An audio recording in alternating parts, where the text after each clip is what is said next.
Hey, Gilo here. Welcome to a slightly different episode of What We Watch When We Drink.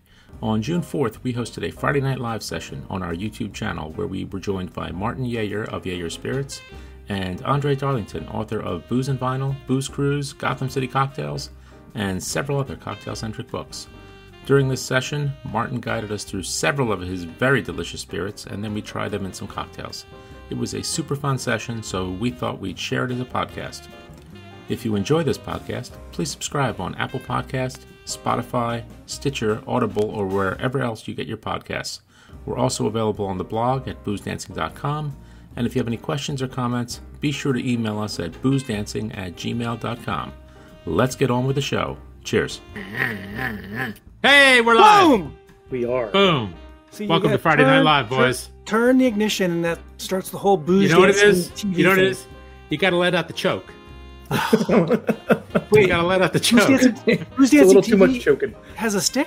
I didn't realize that. I can't drive a Oh, stick. yeah. Well, neither could I. I'm grinding the gears right here. We're grinding the gears, boys. We're grinding the gears on another booze dancing TV night, aren't we? We are. Yeah. Hey, you know what? Hang on a second. Why don't you know what? Don't we have a thing? We got we got a little intro. We do. We got our thing. You We should got our roll the thing. intro. We just Let's do roll the ours. intro thing. Let's do that first, Let's and go then to the then band. we'll talk about our guests. Hang on. We're going to go to the band. Welcome to the merch table. Cheers. Salud. Oh, cheers. Oh, cheers. Salud. Sir. Cheers. Cheers. Cheers. Sludge. A caipirinha. Like Martinelli, as you said, with a kick. We do a little swirl. Or zat. Or zat. Appetizer? Appetizer. Appetizer. That makes me sad, but you know what makes me happy? Whiskey. Cacao. Cacao. Cacao. It's everything I thought it would be and less smelly. Boys! Never gets old, Mike. Never gets old. Never It gets does. old. It gets moldy. But we And still we eat We it. get old. And we see this, get old. We get the Stauisha. The Stauisha. We had that last night. I know, that was good. That was Oh, good. and I think for the record, it's orgeat, right? Is that the one that I got right? Or did I get it wrong? Yes. I think you got it right. Okay. I got it right. Okay. All right. Well, now we're 1 for 1. That's Or is good. it 2 for 2? I'm not sure. Speaking of exotic sounding things, we got some fun stuff tonight. We do. We do. We are down the rabbit hole of liqueurs, and we're gonna have some fun tonight. I think It's Friday Night Live Cocktails, that's one of my favorite shows. and we got some fun stuff here. It's spelled Geijer. That's correct. Correct. You'd think it'd be Geijer. You'd think but it would. it's- You'd think, but no, it's Geijer. We Yeah. really need subtitles on this show. Well, Yeah. that's okay. Yeah, we do, and we're gonna have Mr. Geijer here. We are Martin Geijer from Geijer Spirits. Geijer Spirits, and we're bringing back an old friend, Who? Mr. Darlington, Mr. Darlington. We like him. our man with the books, Yes. Man, our he's an man author. with the boozy books. Wow. So he's going to tell us about his 2, not 1, not 2. Most people write 1 book at a time, but not Andre. He's a And most go-getter. people have 1 drink at a time, but not us. no, 3. we're tripping up. And We that's not even, and then we got 3 cocktails to go with it. It's really a very special edition. It of Booze is. Dancing TV. It is. You know what? Just one thing. 911 speed dial. Keep it close, baby. Not 912, 911. Hey, should we bring him in? We should bring Sure, him in. why not? All right, let's roll the intro and bring him Let's in. go. Let's do it. They're probably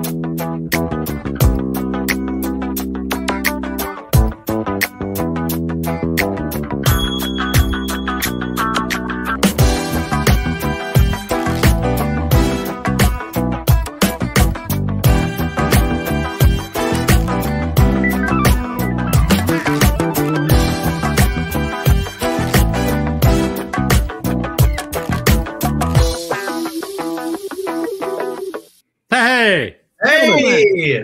gentlemen. You guys have Mr. good Mayor. intro. Wow. I feel like I'm on the Love Boat or something. Like, special guests coming aboard. Well, wait. You know what? Speaking of the Love Boat, we're gonna have to The toast Love Captain Stubing. Yes. Yes. Yes. He's okay. gone to the great cruise ship in the sky. Great captain's table in the sky.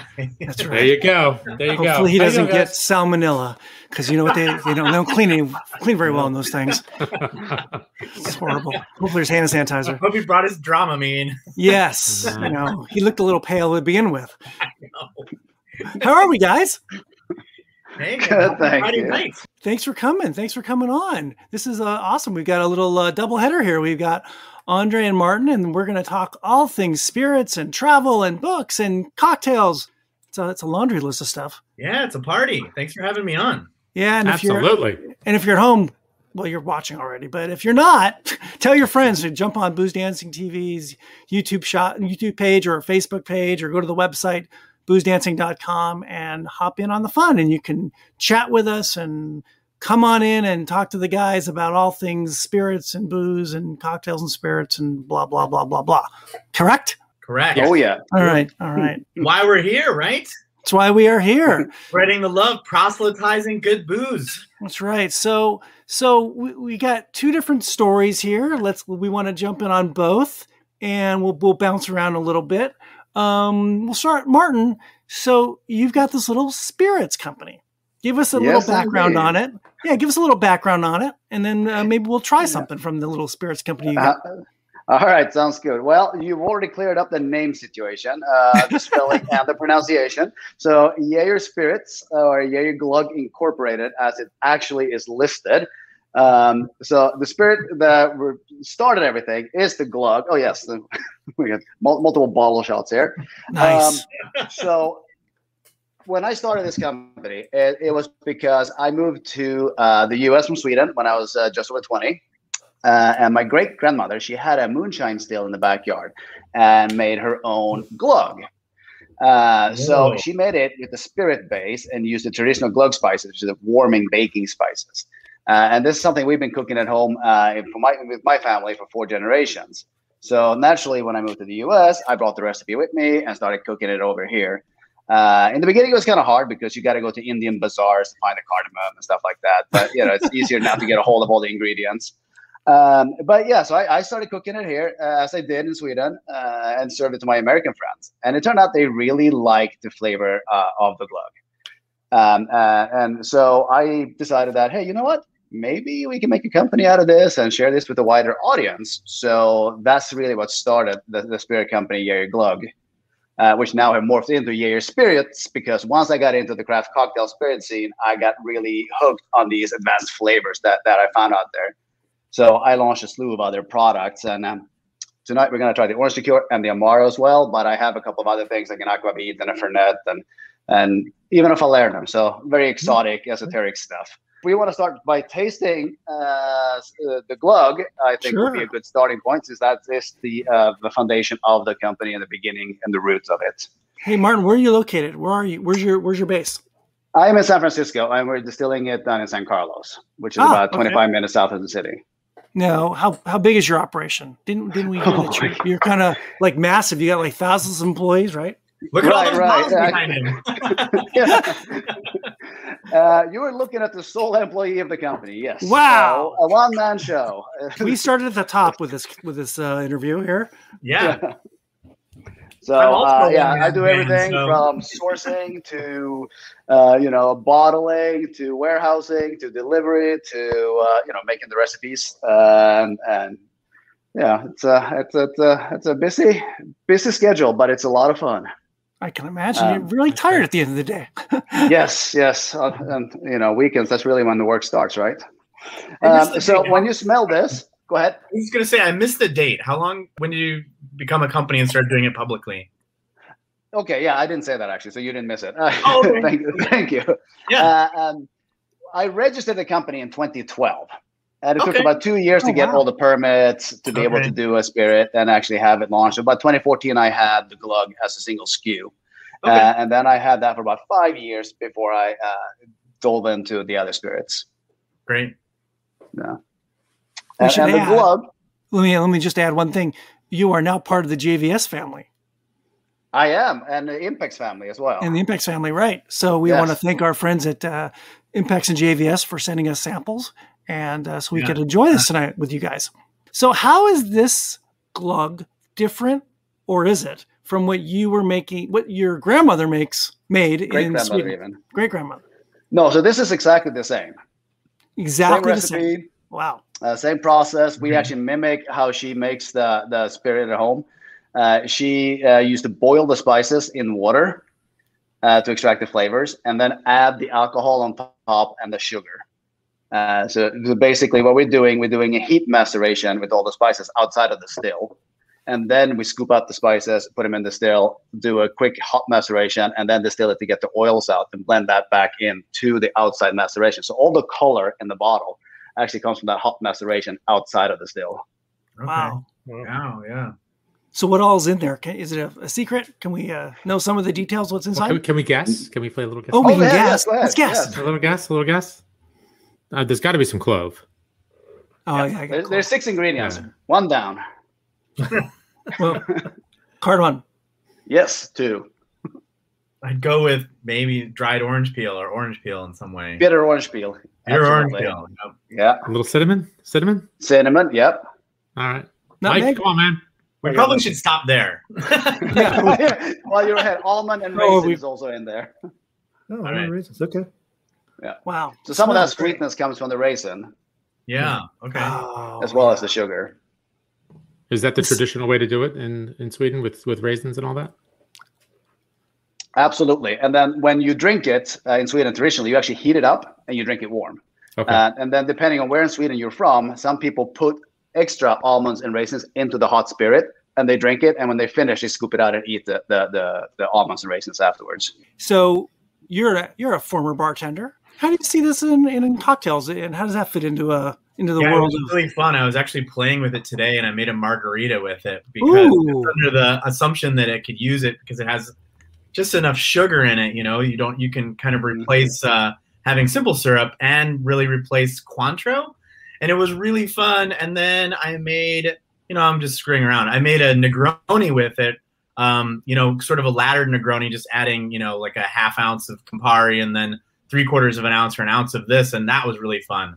So a glugoni. Glogoni, yeah, I like it. That does sound really good. Yeah, I mean, I really found this fun and versatile and very unique. That was never an intention when we launched it, right? We thought we were going to sell this to Swedish expats, and they were going to drink it heated up like Swedes do.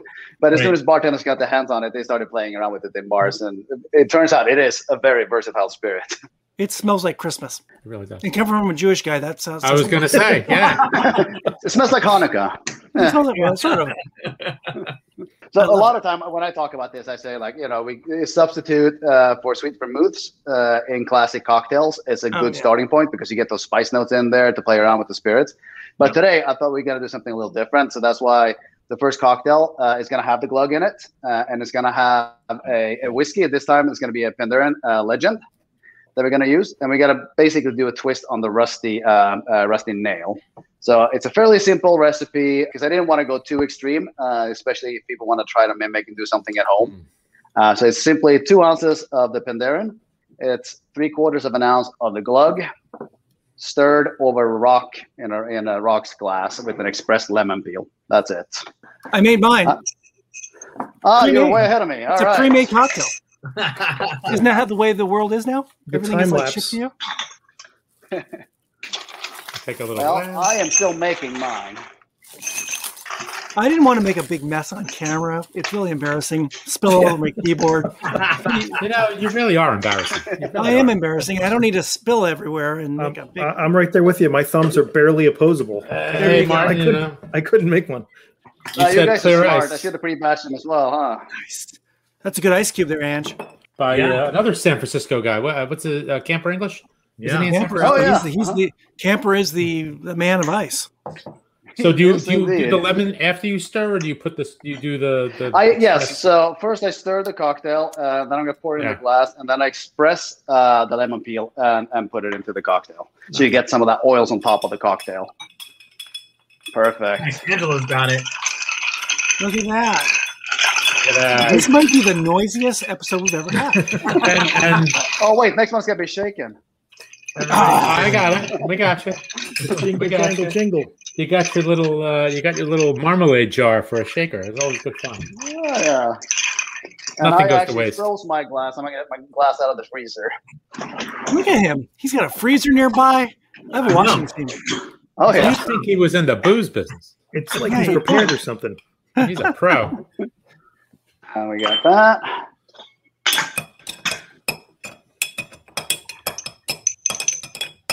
Look at that. And she got the big spoon. Damn right I do. And thanks go. to Mrs. Satellite Engineer, we know that it's all about the torque. It was all about the torque. The angle of the spoon, the torque. Torque and dork. That's Torque. And That's I torque. am gonna have... We're dorks. Well, the top row. So get a little Guys, oils the out. dullest and host in TV. Put the oils on the rim of the cocktail glass. Oh, And then Just like an old fashioned. Exactly. sort of. Yeah. And then kind of put it on the edge and Yeah. look at cheers. that. Here we go. The rusty That is nail. beautiful. Fantastic. Cheers. Cheers, kids. Cheers. Cheers. Dink, clink. Clink, clink. It really works. It works well with whiskey. It does, yes. That's It delicious. makes sense because Oh, of that's the kind of good. Christmassy nature of it. I mean, it's kind of like Manhattan without the Yeah. so much. So often well, I'm in Philadelphia, so all the vermouth here has oregano and thyme in it. it's all martini and roasty, right? Even Wow. Doling can be pretty arid. So this is kind of can be a really fun twist on a Manhattan of sorts. That's very good. I'm going to be curious to hear what you say later on my Amaro because I have some of those green cooking spices in there as well. See if they stand out to you. I'm excited. Yeah. So, Andre, let's see what you've been up to. I know we're Yeah. getting kind of post-pandemic-ish. So last time we talked to you, you were talking about getting out there with the book a bit. So you must be getting out there with the book a bit. Getting out there with the book a bit. So Booze Cruise hit its month mark, I think, yesterday or the day before. Batman's in its third weekend. I can't even remember anymore. Putting out books is just like the beginning. So it's always a marketing haul for the entire year I'm doing stuff. But my first live event is in Pittsburgh, and we're doing an immersive experience at a Korean bar there, a hot new Korean bar called Cobra. So I'm excited. We have 4 or 5 cocktails, 2 from the book. I actually got my friend Keith Motzi, who's the head bartender of the Four Seasons in Seoul at the famous bar called Charles H. Baker, is sending over like a friend of the bar cocktail. So we're doing that. And it's been bonkers doing the 2 books. I mean, basically, I was always hopeful or thought that the 2 books would have very different clientele, but very different readers. And that so far has been pretty true. The Batman people, all I needed to do is make Batman people happy, and they seem thrilled. So, they are loving the book. So that book just goes on its own. And then most of the tour that I'm doing is for Booze Cruise. I have, again, you're right. Things are in really weird transition. I have a couple of virtual events. I have one in Seattle at Book Larder. I'm getting my conversation partner is Penelope Bass from Imbibe. So that would be really fun to have her talk about Booze Cruise. But then a lot of people are getting Zoom fatigue. So a lot of bookstores just finding that people aren't coming on in the same numbers they were. So I'm switching over to live events. I'm probably doing quite a few events through the summer and fall. Oh, that's awesome. You'll see more Booze Cruise. And because of the title, somehow Booze Cruise sort of works for summer anyway. Tell us what a Booze Cruise is all about. Yeah, Booze Cruise. So Booze Cruise is over 40 cocktail destinations around the world. I visited many of them over the years, but the final push was going around the world. I did a circumnavigation of the globe right before the pandemic. So it's got basically 2 cocktails per each city. There's some food in there. In fact, there's Glogg in there for Stockholm. Nice. We have a good crossover, so I was excited for tonight. There's, a lot of what it's like to drink in these cities, what's on the ground, what's been going on there, how many years the craft cocktail scene has been going there. So it's a fun book. I tried to make it very accessible for Americans. So all the drinks are, drinks from Hong Kong, but they're ingredients that you can get in the U.S., and they should be pretty simple for the home bartender. So it's a good cocktail book to do some armchair travel while we can't go to Asia yet. You didn't dumb it down for us Americans, did you? No, not dumbed down, but definitely, Really? There's not as many ISI whippers and not as many, not everybody has a roto evaporator at home. Mike, What? Mike's got 2. Mike's got 2. Pretty much once you head east of Dubai, every bar has a roto evaporator right outside on the bar. So they're into some pretty heavy tech over there. Typing Amazon Roto. I don't even know what that is. I don't even know what that is myself. Yeah, Is it like- for you have clarifications. Basically, you're removing solids and colors from liquids. They have all kinds of crazy stuff going on over there. And some of those cities, the bars are allowed to distill their own liquor. So you can go into a bar that's actually also essentially a micro distillery. So wow, they've driven down to the elements of what makes a craft cocktail bar. So you were in Sweden. When were you in Sweden? Me? Oh, it's been a while since I was in Sweden. Oh, okay. Yeah, but I have European roots, so I've been over there. I'm actually Swiss. My mother's Swiss. And I love it because everyone confuses, in the United States, everyone confuses Switzerland and Sweden. Yep. It's like, well, I'm in a European country that starts with an SW. Who does that? And we don't have reindeer. Swaziland. Yeah, they're right next to each other on the map. They're like, if you look, they're only like that cousins. far apart. Yeah, pretty close. They're pretty close. A couple of countries and a big body of water. Sure. Yeah, that's right. So now let's talk about Batman. Talk about the Batman book. Yeah, the Batman has gone off like a bomb. The Batman fans are loving it. Those were all 70 originals. So it's the first time that I've done a book of originals, basically. I've been writing about cocktails for 20 years. I've owned my own bar. But I was always on the journalist side, and I always thought, I'll just collect these from other bartenders. And this was the first time where the contract was 70 originals that weren't anybody else's. They were part of this Batman universe. So I didn't have a lot of options. I did have friends help recipe test everything. It's a lot of classics. I assumed that people picking up the Batman book, it would be sort of baby's first cocktail book in a way. I think there's a lot of new people that aren't craft cocktailers or even much of cocktailers at all picking that book up. So I wanted to make sure that if they went through the book, they would come out of that. They would come out of their Batman fandom as pretty decent cocktailers too. So that was pretty important to me. And so the book has a lot of twists, and the book was just really hilariously fun to write. It was so amazing. When DC Comics approached me about it, I basically said there's only one way to do it, and that's be really serious about it. Pretend that, there's a whole cocktail backstory for Gotham City. Pretend that all these cocktails are from bartenders from Gotham City based on characters, and they went for it. So the book has a lot of great backstory on every cocktail. So it was just really fun. It's all character and place based from the comics, not from the movies. So we're not in Christopher Nolan land. We're in written comic land. Oh, that's very cool. That is very cool. Now, were you a comic book person growing up or no? Yeah, funny enough, when they called to do this, I was basically like, well, Batman is really the only one I feel confident of being able to do. I also really loved X-Men. But Batman really is appealing for cocktailers, I think. For one, Batman is a regular guy. He's a vigilante without superpowers. Makes him really compelling as a character. The backstory is really amazing. Batman came out in 1939. There is some drinking in the beginning of it. Everybody thinks that the Batman universe, there isn't drinking. Of course, if anybody's read the stuff from the 80s, Batman was actually an alcoholic and he was recovering. So there's a lot of stuff going on with alcohol and Batman. But what was interesting is when the Batman comics came out in 1939, that is a pretty great era for cocktails too. The United States was recovering from Prohibition. People were really into cocktails. And these characters just jump out as these kind of late 30s characters. So it was easy to hang really interesting American style cocktails with these characters like the Joker and Penguin and Falcone and some of these guys. So, and Gotham City is supposed to be a city somewhere south of New York City.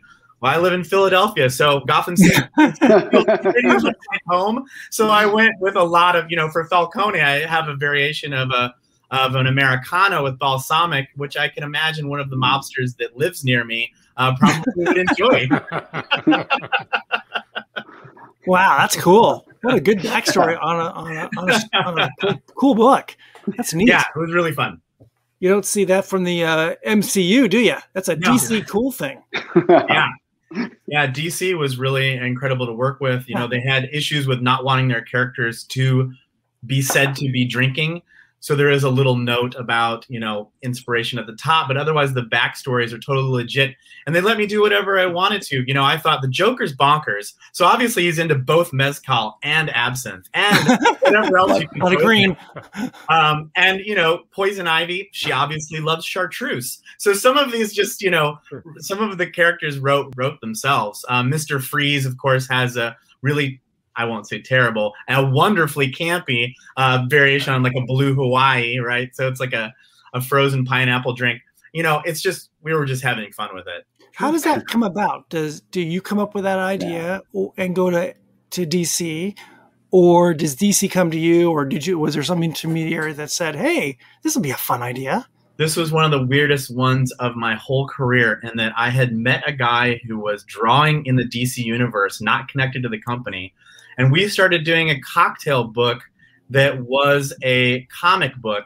You've seen that a few times. Some people have done it famously as their bar menus. But the idea was to follow two characters that had superpowers.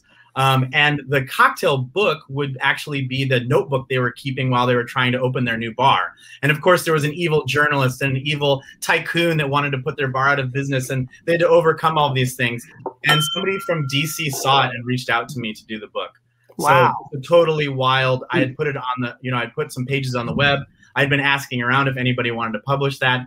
And they were like, we would like you to do Batman. And I thought about it for precisely 1 second before saying that.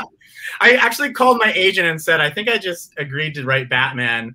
She was like, you should have called first. Because we could have socked it to him more. Yeah, it was, what franchises aren't too cheesy to do. I'd actually been in talks to do Game of Thrones, and then that sort of passed. And at the time, that would have been wonderful as well. But it turns out that Batman might be the ultimate comic for cocktails, just because of the era that it's set in and the gritty detail that the characters have. And Gotham City, basically, I made a whole backstory that Prohibition never came to the Narrows, right? People from all over the East Coast were coming to Gotham City to still have cocktails at these speakeasies, which was probably true, right? Yeah, sure. Totally. Wow. Much like Philadelphia. Yeah, exactly. And New York. Yeah. Exactly. I mean, Prohibition pretty much failed in New York, didn't it? Yeah, right. Both. For the most part. And Philadelphia, for sure. You always hear about somebody buying a house, knocking down a wall, and finding a speakeasy in it. My neighborhood has had 2 or 3 active speakeasies still up until, the pandemic. So. From that era? Well, I don't know if they were unbroken, but it's still part of the vibe down here for sure that there were, known houses that you could go to after 1 a.m. and get a drink with about 5 or 6 people in a basement. Oh, wow. That's crazy. Yeah. Hey, Mike, your wife might be related to some of these guys. Yeah. I know, Wouldn't right? surprise me. Wouldn't surprise me. I love that whole era. That whole era is so cool. And when you wrap it up with the DC comic world, Batman, that's just neat. And then throwing cocktails in there, that's a cool combination. Yeah, it really is. I think it took a lot of people by surprise. It took me by surprise that DC wanted to do it, and I think it took fans by surprise because you think of Bruce Wayne as not drinking. But we did some really fun stuff where there's a suit up espresso drink that both the cops drink and he drinks. We have a couple low proof drinks for Catwoman. How does she stay on her feet after drinking at cocktail parties, but then getting on rooftops? What does Alfred drink? Oh, Alfred I had fun with because I wasn't allowed to go into too much depth on his backstory.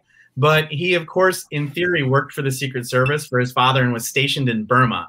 So there's a lot of, lime leaf, gin and tonics. I did a Pimm's Cup for his father, which I made up a backstory for. I mean, I went pretty deep. I have Martha and the father's wedding cocktail in the book as well, and like canapes and stuff that were found at Gotham City fundraisers. So it's we went there wherever we could go. We went there. Sure. Yeah. So we are. We're looking. I'm really excited about that book. There's no Glogg in it though, so next time. Yeah, that's right. Swedish character, but the Swedish Batman is very cool. The Swedish Batman, yes. Hey, you can get Joel Kinnaman to play him. Oh, that'd be perfect. Right? He'd be great. He'd be great. Hey, by the way, this drink is really, really good. It is. I don't know what the hell nice. I'm doing with a cocktail, and I actually made a pretty good cocktail. This makes a really nice and easy cocktail, and it still has a little bit of complexity to it, which is always fun. Give me some other ideas for the Glogg. Where else would you put it? Could you put it in like a mulled wine or so let me stop you right there before you go any further, because traditionally Glogg is made with wine. So it technically is a mulled wine. It's just that my great-grandmother, having to still in the backyard, used the spices in a spirit instead of a wine. I want your grandmother. Yeah. The Yayers don't play. The mulled wine, so you can actually add red wine into it. Ah, interesting. So yeah, no, you can definitely add a little wine to it and make it more of a traditional style wine glug. I can see it in a hot Which that would be toddy. the glue Yeah, wine. I was thinking it's more like a hot toddy. Yeah, totally. Yes, no, absolutely. I mean, the easiest thing, as I said in the beginning here, is just is substitute for sweet vermouth in classic cocktails, and then you can try around with a whole bunch of different things. But I also make it blends with bourbon, it goes with rum, it goes with gins. I mean, it's kind of crazy how versatile it is. So I do a sour, Stockholm sour is called. It's like 50-50 split base, basically, gin and glug, lemon juice, a little simple syrup, and an egg white, and it's just fantastic. Yeah. So we're going to move on to Martin's orange liqueur. Is that where we're going next? Yep, Yeah. that's right. So tell us about that one, Martin. Oh, by the way, I didn't mention this earlier, but the labels are actually inspired by California license plates. And a lot of people from California will recognize this color combination. It's cool. the 80s. But I also designed the labels, right? So I thought I was super smart. And because when it lays down flat, you can see the rectangular shape of a license plate. But when you put it on a round bottle, you kind of lose that aspect. So it's not as easy to see. I learned, each time I do a little bit of right. design and implementation, and then, oh, crap, I didn't think of that. So this orange liqueur, I'm going to just taste it on its own as well, real quick. It's in terms of ingredients, the simplest product that I make. It only has 3 ingredients. It's orange peel, bitter orange peel, and vanilla bean. Even the vanilla bean is distilled. So you get this sort of sense of sweetness from the vanilla. So we don't have to add as much sugar as you do in other orange liqueurs. So this is a triple sec style. And it has about half of the sugar that you would normally find in triple secs. And you actually get a little bit of viscosity and mouthfeel from the vanilla bean as well. So this is 40% ABV, right? Mm-hmm. Wow. That ain't no joke. That is a sipper. No, it's great. And it makes it a little drier and easier to drink. It's not as cloyy and it's not as syrupy when you drink it. No, not at all. So you add no sugar to this? Oh, no, there's sugar in it, but it's about half okay. the sugar of other orange liqueurs. So I got this you. Okay. still means about 14 to 15% sugar content, which, believe it or not, is low for a liqueur. Yeah, it's crazy, right? Yeah, it is. I mean, So I seriously hate sugar, which is really weird because I make liqueurs, right? And yeah, I'm in that space where everything needs sugar. So I try everything I can in all of my products to find ingredients that lends itself to have a sense of sweetness, so I don't have to add sugar into it. No, it's So fantastic. this would be perfect as a substitute for any kind of simple syrup, right? Yeah, I mean, this is not as sweet It's so as a sweet. full substitute, but you could definitely close. half the base of the simple syrup because Yeah. simple syrup is 50% sugar, right? If it's just a regular and it's not a rich simple. You really That's get the really nice. vanilla. That's very nice. It's got a nice mouth. Yeah, that kind of makes the whole product, actually, the vanilla. It's like a creamsicle. Yeah, I was going to say it's like a creamsicle. You're right. Exactly. It's right, right? You're absolutely Vanilla right. and orange, right? And I With a think little I bit of a heard kick. that today was An adult actually National creamsicle. Cognac Day. Oh, sorry. You know, that wouldn't be a bad idea, would it? An adult cream or like a vanilla orange sherbet, Yeah. Mhm. a little boozy vanilla orange sherbet. Yeah, you could probably just pour this over ice cream, basically. Oh, that'd be Yeah. nice. All right. You could, that's for sure. Actually, a European dessert that I came across, actually when I lived in Switzerland for a short time, was lemon sorbet and absolute citron poured over it. Delicious. So- Those Swiss, man, they're always like they're on the ski slope and then they're having sorbet. I know. And their chocolates, I know. They're fancy Fondue watches. mid-slope, fancy yeah. watches. Uh-huh. Damn Swiss. Oh. They're always on time. We don't have the Swiss don't have the same sauna. They don't have the same sauna scene as Sweden does. No, they, That's right. yeah, exactly. Or the good furniture. Although it's not bad, but they're not famous for it. This is the sidecar, right? This is going to be the sidecar. Now, Okay. there is always a debate on the sidecar whether or not to use a sugared rim. Right? So some people are in the sugar camp on the rim, some are not, because it's a very dry cocktail. It doesn't have any simple syrup, so it'll be very dry and very boozy. Right? So what you can do to kind of get away from that is kind of half sugar the rim, right? That's what I was So going to say. hold on. I'm bringing my glass out of the freezer here. That's why I'm out of frame. I'm assuming I am out of frame. Yes. But you're So still with us. Okay, yeah. I'm actually going to sugar half the rim of my glass first. So just to make sure that I have a little bit, because this will be a very, very, very, very, very dry cocktail. So it actually will be nice to have a little sugar to kind of cut that dryness. And I heard today is also a National Cognac Day. So this is a really good day to do the sidecar. I thought it was National Donut Day. Maybe it's both. Sidecars. There's so many days of anything. Sidecar donut. There's our new drive up truck, right? Donuts and sidecars.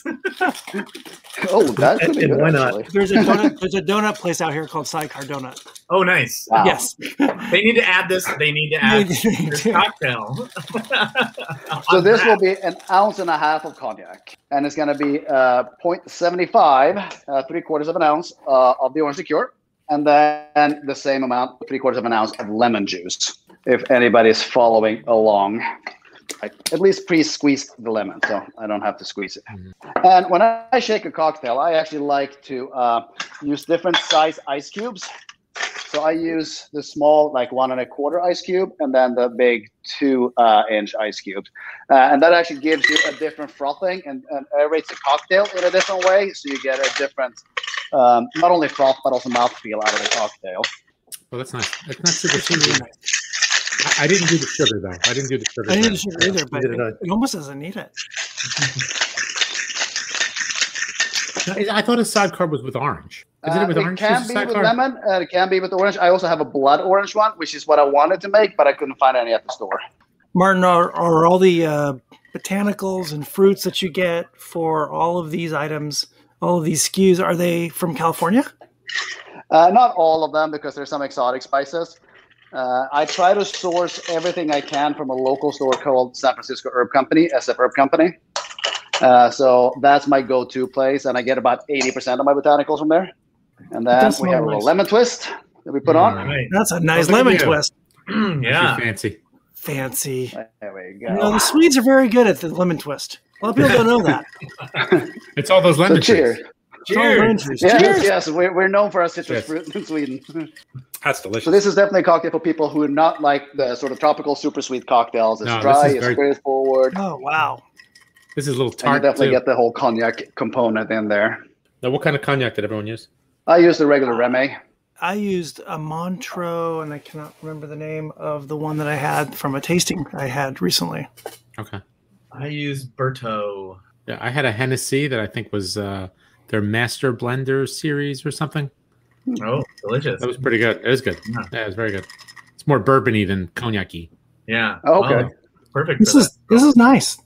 This almost has like a whiskey. Well, because of the cognac I use, it has more of like a whiskey sour kind of vibe. Yeah, whiskey sour kind of definitely vibe. whiskey sourish. Which I'm fine with that. I like it. Yeah. You could throw an egg white in there. Ah. Oh, The sidecar sour. I'll be right back. That would be awesome. Invented here tonight. Because everything's better with an egg white. Kind of true. Wow. I'm also camp egg white. I love egg white. I don't disagree with that. I love that as so well. good. Because Plus the also look. when it separates, it's so cool. Yeah. But I also love a sidecar. It's really funny. When I was first getting into cocktails, one of the first drinks I gravitated to, probably just because of the name or the old men at the bar drank it, was the Rusty Nail. And then I feel like a long time ago when the craft cocktail movement was starting, the sidecar was definitely always on the menu, you know? And it's gotten a bad rap recently. I keep seeing articles like, oh, this sidecar is never good. And it's like, well, I don't know. It's been around for over 100 years. So it's pretty good. Isn't that weird how things kind of come and go like that? And all of a sudden some writer gets all uppity because they had a bad drink somewhere. And all of a sudden, old fashions suck. Oh, what are you talking about? Dude. So the fadness of it is hilarious. It's like, it's a sidecar. It'll be okay. Go sit down. The sidecar was forbidden in my house. My father would go out with my uncle, and my uncle would make such a to-do about how no one made the sidecar correctly that he would then send them back and then eventually have to go and make the sidecar himself to show them how it's done. Then my father was like, never get a sidecar, ever. Never get a sidecar. Was it the proportions or was it the ingredients? Like I think it was my uncle more than anything. I think he's just one of those flamboyant guys who has to show you how it's done. I think when the Sidecar sort of shed its sugar rim is really when it actually took off. And I also I do it with margaritas too. I get half salt, because you don't need to have something in the way of every sip that you have, But if you want to have a little sugar and add to it, it's perfect. I feel like, obviously younger palates at the bar, if they're discovering the Sidecar, they love that sugar rim. And I think it's safe to say when you get to our age, you don't like it anymore. But isn't part of the salt rim and the sugar rim? It's about a lot of it's about presentation, right? Yeah. It's not about part of the garnish. Yeah, exactly. It looks cool. And, it's funny. You drink with your eyes too, right? You have a nice looking ice cube in there. You got a good garnish. The cocktail is gonna taste better. And when the Sidecar came around, when it's kind of, I believe, comes from this really old drink called the Brandy Crusta, which is the first drink to have a sugar rim. It was just not only an elegant presentation, but sugar was for the wealthy. So you could go into right. Bar, and when there was sugar around the outside, that was a fancy, expensive drink because you just didn't put sugar on stuff like that. So it was just a fun, elegant, and we forget that this was really a luxury item to have sugar on there. Interesting, Andr, you brought that up. So when you traveled around and you wrote Brews Cruise, did you see those kinds of different philosophical, cultural views of cocktails, where sugar in one country might be kind of highbrow, but in other countries it may not be? Yeah, definitely. I mean, some countries have more sugar tolerance, I would say, than others, and that's just part of their food culture and part of what they like. And what's been interesting is even in my own lifetime in the United States, when I first started drinking at cocktail bars, no one drank anything bitter ever. So the fact that we've gone from, just sweet drinks, basically bad sweet drinks from the 80s to Negronis has been a phenomenal growth in the American palate, which is really pretty amazing. One of the cultural things that's really big that I think that I saw the most is something like Japan, where cocktails really take their place in the broader food culture there. For instance, the Japanese basically, in some of the cuisine, they have like 13 seasons kind of thing, and the food all has to speak to place and season. And I was finding that cocktails have that as well. They speak to time of day and place and season and what's in season. And I feel like for sure on the West Coast, spots like San Francisco and spots like Vancouver, you start seeing that, where I think that's some of where we're headed in the American cocktail stuff is to really put cocktails in context. I see that in San Francisco a lot, and I don't think San Francisco gets enough national media attention for doing that. People forget San Francisco was using fresh juice before New York ever did. But we don't have to tell the lie that New York created the craft cocktail. This is something that Camper English talks about a lot. New York exceptionalism, where New York created everything, including the cocktail. And it's like, no, not. So every time I go to San Francisco, which has been a while now, but I'm always really excited by all the fresh seasonal flavors that they're using, which Martin has direct access to how much to that seasonality and stuff. So and God, do I love that. I mean, it's so much fun to play around, as you say, when ingredients become available. I mean, we get everything from like lychee to dragon fruit, right, that we can play around with. So I mean, it's always something fun to play around. Yeah. I mean, when I discovered yuzu, I mean, it was just such an incredible citrus to play with. Yeah, and now it's everywhere. Martin, what's the cocktail scene like in your home country? Are people? Is it growing? It's catching up. Is it? Yeah, I mean they're way behind. Like 10 years ago, there was not a single craft cocktail bar in Stockholm, right? And then just about 10 years ago, they started popping up a little bit here and there, and now there's a good spread of cocktail bars, and they make some really fun stuff where presentation is killer. So I went to one place a couple of years ago now. It's called 2005, which is spelled 2005. 2005. But but it's spelled out as a word, not the numbers. And like things are getting a little spotty here. Let's see. I'm gonna make sure I'm on. It didn't switch on me. No. Can you hear us? I don't know. I can hear you. I can hear you. Martin's got some Wi-Fi issues, I think. Andr, when you were traveling around, aside from sugar, is there? Do you see the philosophies different from culture to culture how cocktails are part of the culture. It's become a thing. I think just even in the last 5 years, as Martin was saying, 10 years ago, there wasn't much in these other cities. They were typically wine or beer towns, or drinking liqueur after dinner. I know growing up in a Swiss household, you never had cocktails, but you would drink a little liqueur after dinner. And certainly like some kind of schnapps or something, which is part of Germanic culture. But just in the last 5 years, cocktails have really exploded, and it's been fascinating to watch. I was really fascinated that cocktails sort of brought their own establishment with them too. It's not just that you have a cocktail, but you have cocktail bars, which are like new types of experiences a new type of thing that people can go into. Even I feel like even in the United States, we've had bars forever. We have bars since Prohibition, but in the 80s. That had deteriorated, so it was sort of steakhouses and sports bars and taverns and nightclubs. And the cocktail bar really brought back something new. And it's been fascinating to watch that happen around the world. What is that? What is that, Martin? That's the Appenzeller, a Swiss after dinner liqueur. Yes. It's really cool stuff.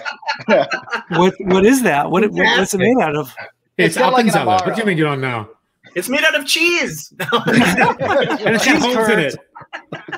But it's kind of like an herbaceous, bittersweet liqueur. It's super tasty, very honest forward, but it's super tasty. Little known fact. It is the only liqueur with an expiration date that is actually accurate to the minute. What? Yes. Oh, yeah, that makes sense. Certified by Omega and Rolex. Yeah, it comes with Swiss timing. It's funny you said that. I was talking to a friend of ours, Bazi Karasu, who is one of the most well-known whiskey bloggers in the world. He lives here in Los Angeles. He's from Turkey. And he was telling us how, which I didn't even think about this, that every culture seems to have, maybe not in the United States, but every other country has an anise-based liqueur. Yeah. It is weird. I never even thought of that because we don't really have one in this country, do we? I don't think so. But everywhere else, not really. Anise is a thing to make, an anise forward spirit. From Pernod. And apparently in Sweden too. Yeah. Sambuca, anisette, ouzo. Isn't that strange? Yeah, even Guaro, in Colombia, it has kind of have an honest flavor to it. It's crazy. Yeah. I mean, Americans know pastis, maybe, and ouzo, but they don't like it. So that's right. But they're coming from other countries. Yeah. Right. What about? Well, I'm trying to think though. In New Orleans, right? Because that's where the Sazerac comes from. Mm-hmm, the Pichard. What did they use? Pichard bitters. Yeah, they use the Pichard bitters, but I think you're thinking of when. No, but the rinse. Absinthe when absinthe was outlawed, they switched to Pernod. Yeah, that's an interesting observation that everybody has sort of an ouzo. Everyone does, and like on a set. Sorry. Yeah, and the rakias we talked about with our friend at Yerbiga, which there's a rakia, there's a plum spirit in a lot of countries too. Yeah. Right. Yep. That monkey is drinking an anisette, by the way, in the painting there. It's a good monkey. Yeah. Of course he is. Yeah. Well, and what are the Italian ones? There's a lot, right? You've got between anisette and sambuca alone, and then God knows there's probably a bunch of variations in between. And then they migrate themselves into the Amaro world, right?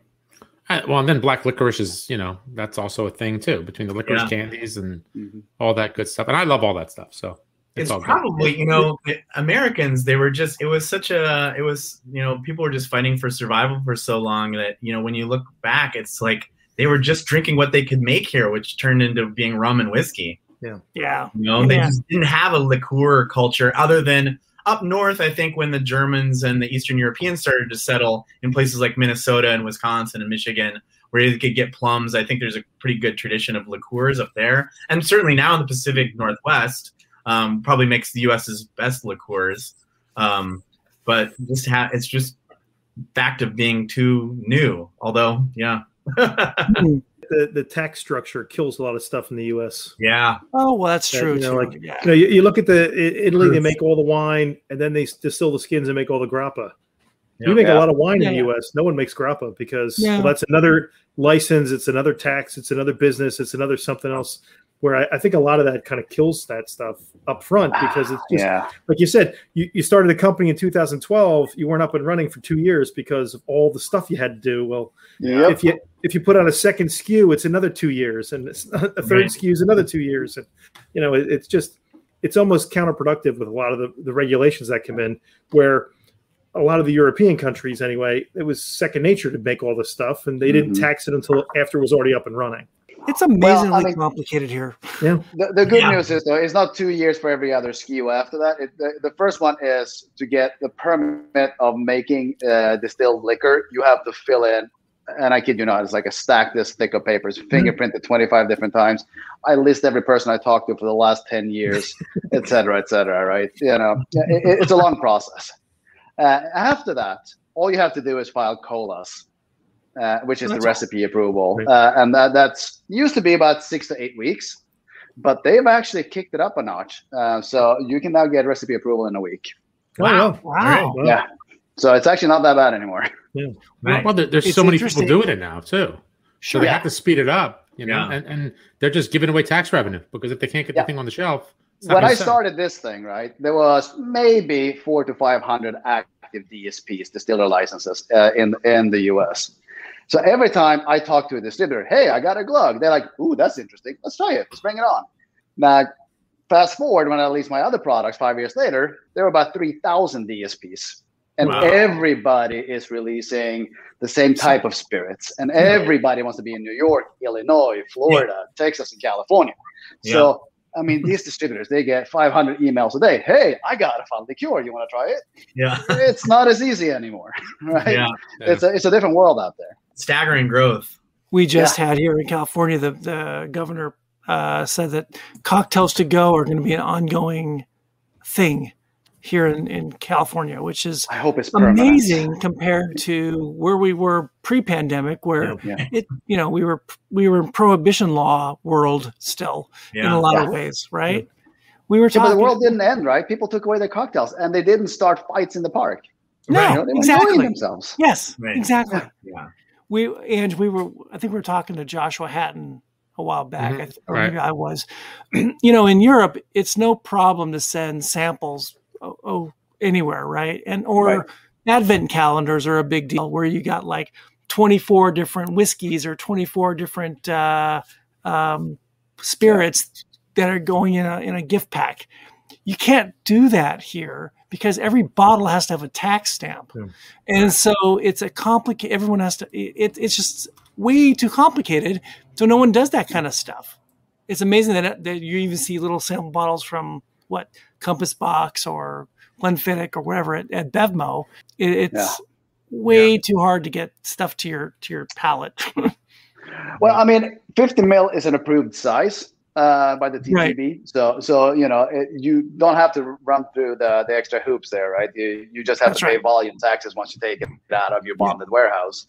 And they just recently, 2 months ago, approved 700 mils and the 500 mils as well. So now we have European size. So it's going to be a huge help of getting European brands into the US, because they don't have to start new bottling lines, new volumes, new labels. It's all going to have to be the same, and they can put a little sticker on the back, with the whatever government warning extras that we have to have on our labels, right? This can just be a sticker on the back, and it's done. I mean, let's face it, there's money to be made here, and if you leave people out, that's just less product for consumers. Yeah. That's right. Yeah.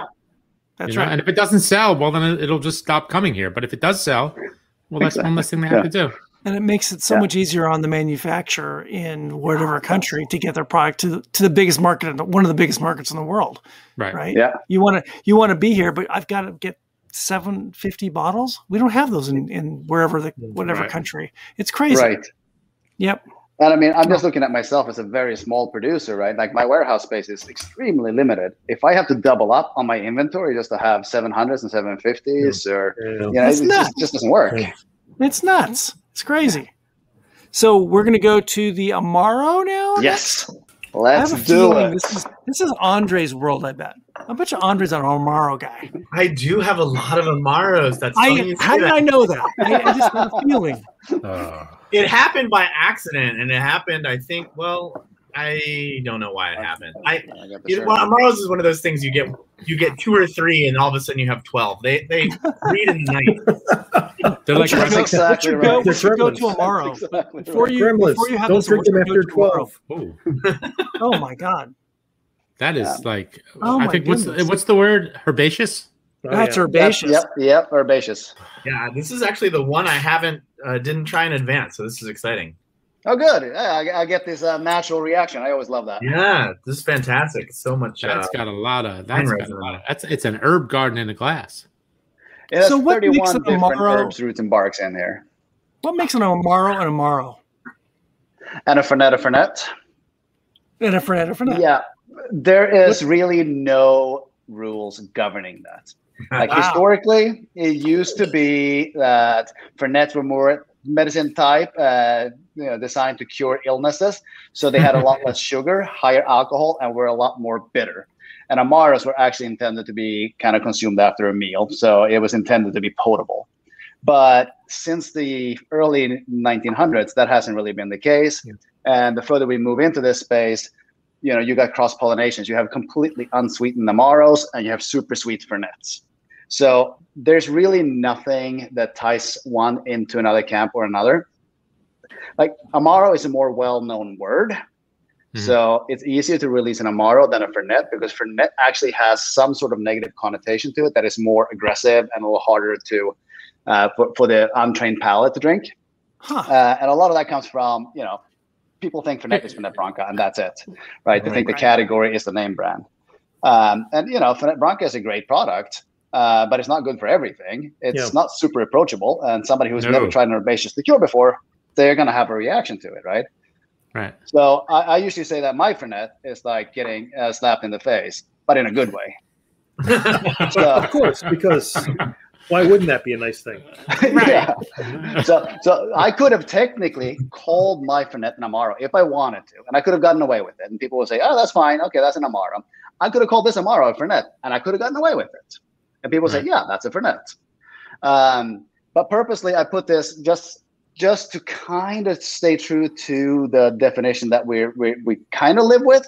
Is my Fernet is slightly higher proof, and this is slightly lower proof. This is 38% versus 40%.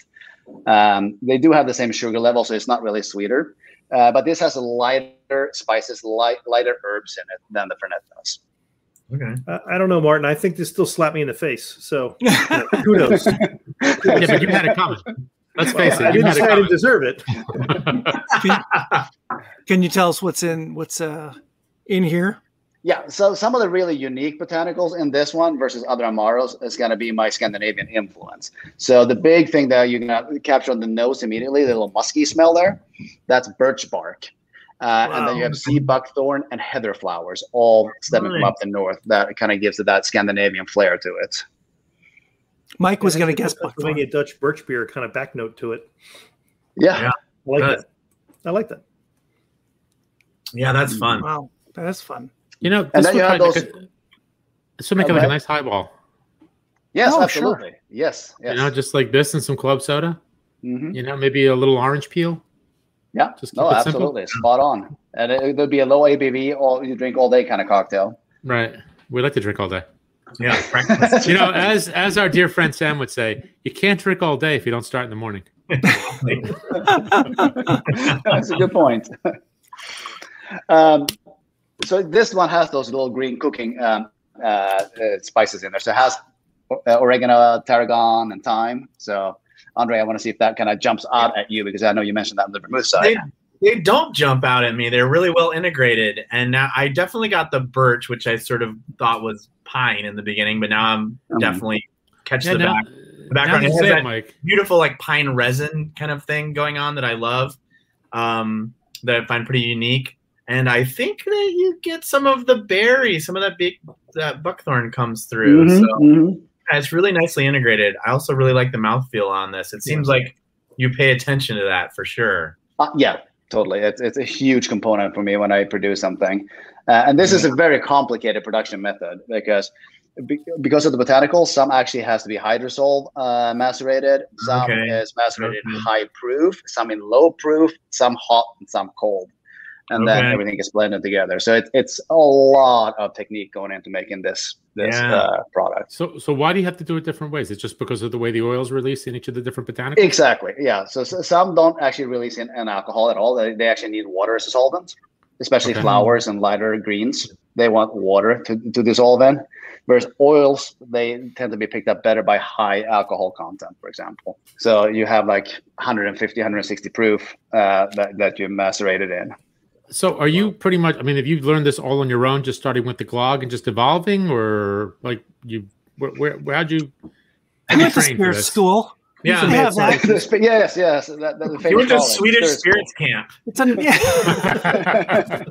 So in terms of permits, I am not permitted to be a distiller. So I actually have, you see on the bottle, it says produced by Coastal Spirits. So he's also a one-man operation, one-man distiller. So he's distilling it on contract for me because if you have a distilling license, you don't necessarily have a distribution license, right? So you can't have everything, and you can't touch to end customer from production, right? Because again, we're archaic that way. So I actually have to have somebody produce it for me, or I could not be able to distribute it myself. Now I don't need to distribute it myself anymore because now I have a distributor.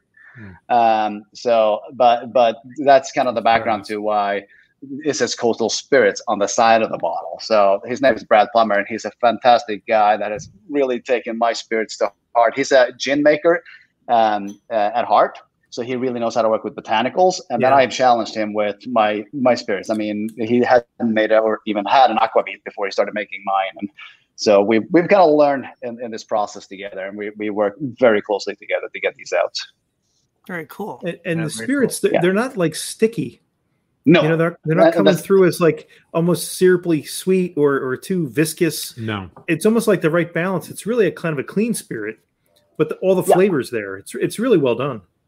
Yeah, so that, I mean, we work so hard on that component, specifically the sugar component, because I push it down until you start noticing the ill effect of not having enough sugar, right? So, but it needs to be right on the cusp, because I don't want to mask anything with sugar. It's all about having the right proportions from the beginning, right? Because then you don't really need to mask it. So my Fernet, for example, which is an easy comparison, we don't have it with us today here, but that has half the sugar of other Fernets. But I was lucky enough to be able to start, as I said earlier, like Fernets came about really as medicine. So it was never intended to be potable. So when they transferred those recipes to actual human consumption, they just added enough sugar to cover the bitterness, right? And that ended up being a lot of sugar. I started from a clean slate, so I didn't have that baggage with me when I started designing these. So what's our next? What was our this last cocktail? Is the I don't even know. It's called the Tranquilizer. The Tranquilizer. Wow, we're way past that. So we're going to take a nap, and then we're going to just we're going to take a nap live, and then we're going to come back like 30 minutes later. We're just going to watch this sleep. We're going to find out who snores and who doesn't snore. It's interesting coming back to this. Just letting it get some air. That's really nice. The Amaro really is interesting once it's aerated a little bit. It's nice on a rock of ice too. It sort of opens up with a little bit of water. Yeah.